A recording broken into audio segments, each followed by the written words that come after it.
नमस्कार, मी पंजाब डक. आज आहे 31 मे. मी जात आहे पैठणला आणि पैठणला या ठिकाणून मी म्हणलं होतं ना 31 मेला सूर्यदर्शन होणार आहे. पाहू शकता सूर्यदर्शन झालंय.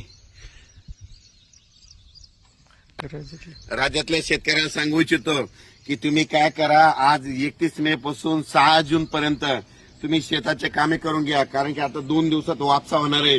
शेत तयार करून घ्या. कारण की तुमच्यासाठी एक आनंदाची बातमी म्हणजे 6 दिवसामध्ये तुम्ही काय करा, शेतीचे सगळे काम आटपून घ्या.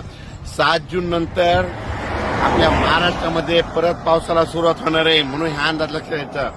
7, 8, 9, 10 ला असं दररोज वेगवेगळ्या भागात पाऊस पडणार आहे. म्हणून हा अंदाज लक्षात घ्यायचा. ज्यांना हळदी लावायचा त्यांनी हळदी लावू शकता. ज्यांना